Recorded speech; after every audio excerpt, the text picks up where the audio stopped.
এর মা 10 থেকে 12 কেজি দুধ দেয় এখন। এটা বকন বাচ্চা হয়েছে। এটা আশা করা যায় এটা 14 থেকে 15 লিটার দুধ দিবে ইনশাল্লাহ। আসসালামু আলাইকুম। বাংলা কৃষি খামারের নতুন একটা প্রতিবেদন আপনাদের সবাইকে স্বাগত জানাচ্ছি। এটা হচ্ছে একটা ফ্রিজিয়ান বকনা বাচ্চা। এটার বয়স হচ্ছে আজকে 3 দিন। আহ এটা জাত হচ্ছে হলস্টাইন ফ্রিজিয়ান। এটা হচ্ছে হল্যান্ডের ফ্রিজল্যান্ড নামক প্রদেশের উৎপত্তি, এই জন্য এদেরকে হলস্টাইন ফ্রিজিয়ান বলা হয়।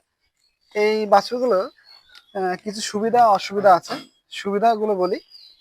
দুধ এবং মাংসের দিক থেকে এদের সারা বিশ্বে রেকর্ড। এই জাতের দখলে আপনি দুধ বলেন এবং মাংস বলেন, সবই এই জাতের সবচেয়ে বেশি হয়। এখনো এদের রেকর্ড সারা বিশ্বে কোনো কেউ ভাঙতে পারে নাই। এদের রেকর্ড সবচেয়ে বেশি। আপনি যদি মোটা তাজাকরণ বলেন এবং দুধের দিক থেকে বলেন, সবকিছু এরাই সবচেয়ে ফার্স্ট। এখনো দুধ এবং মাংস সবচেয়ে বেশি দেয়। কিন্তু আমাদের দেশের প্রেক্ষাপটে, আবহাওয়ার প্রেক্ষাপটে কিছু অসুবিধা আছে। আমি অসুবিধাগুলো একটু বলি। অসুবিধাটা হচ্ছে এই এই দেশের যে প্রেক্ষাপটের যে আবহাওয়া, এই আবহাওয়ায় সবসময় নর্মালি শীতকালে সমস্যা হয় না, মূলত গরমকালে সমস্যা হয়। এরা যে দেশে প্রথমে যাদের উৎপত্তি, যে বললাম হল্যান্ড মানে নেদারল্যান্ডে ফ্রিজল্যান্ড নামক প্রদেশে এদের উৎপত্তি ছিল, এই জন্য এদেরকে হলস্টাইন নামকরণ করা হয়েছে।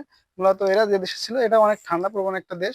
সবসময় এরা 15, 12 এবং 10 এরকম টেম্পারেচারে এরা থাকতে পছন্দ করে। কিন্তু আমাদের দেশের যে আবহাওয়াটা সবসময় নর্মালি, আজকের কথা বলি, এখনো 25 অথবা 27 এ ধরনের টেম্পারেচার আছে।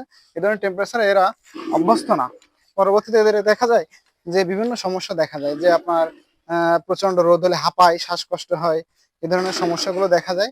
এদের এই আবহাওয়ার সাথে অ্যাবজর্ব হতে এখনো 2 থেকে 3 মাস সময় লাগে। তখন মনে হয় কি যে এই গরুটা আসলে ভুল হয়েছে, জাত দেওয়া উচিত হয়নি। মূলত এই ধরনের সমস্যা যদি হয়, আপনারা একটা কাজ করবেন, মাথায় পানি দিবেন এবং ফ্যানের নিচে রাখবেন এবং ঠান্ডা জায়গায় এদেরকে রাখার চেষ্টা করবেন। দেখবেন, খেয়াল করবেন যে হালকা যে ফ্যানে বাতাস হচ্ছে, এরকম ফ্যানের নিচে রাখবেন। মূলত সমস্যা হয়, দেখবেন একটা জিনিস খেয়াল করবেন, এই বাছুরগুলো দেখবেন হওয়ার পরে স্যাঁতসেঁতে জায়গা, ভিজা জায়গা, এই ধরনের জায়গায় এরা থাকতে পছন্দ করে। এই জন্য অনেকে এগুলোকে অপছন্দ করে, যে আসলে এরকম স্যাঁতসেঁতে। মূলত এদের এদের যে জাতটা, এরা সবসময় ভিজে জায়গায় থাকতে পছন্দ করে। এটা কারণ এরা যে দেশেতে উৎপত্তি, এরা সব ঠান্ডা প্রবণ একটা দেশ। ওরা সবসময় 10, 12 এই ধরনের টেম্পারেচারে ওরা বসবাস করছে। এই জন্য যখন গরম পায় তখন এই ধরনের পর্যাপ্ত পরিমাণে হাঁপায়। কিন্তু এর কিছু সুবিধা আছে। সেটা হচ্ছে, আমি প্রথমেই বলেছি, দুধ এবং মাংসের দিক থেকে এর রেকর্ড সারা বিশ্বে এখনো এই জাতের দখলে। এরা মনে করেন, এর মার কথা বলি, এর মা হচ্ছে ফ্রিজিয়ান। এর মা 10 থেকে 12 কেজি দুধ দেয় এখন। এটা বকন বাচ্চা হয়েছে। এটা আশা করা যায় এটা 14 থেকে 15 লিটার দুধ দিবে ইনশাল্লাহ। এবং এটার সুবিধা হচ্ছে এই যে, এবং আপনার যদি প্রোটিন পার্সেন্টেজ, খাবার, প্রোটিন সবকিছু ঠিকঠাক দেওয়া হয়, এবং 12 থেকে 13 মাস বয়সে এই গরুটা হিটে চলে আসবে ইনশাল্লাহ। এবং মনে করেন আপনার এটা 9 মাস 10 দিন পরে বাচ্চা হওয়ার পরে এটা 14 থেকে 15 লিটার দুধ দিবে।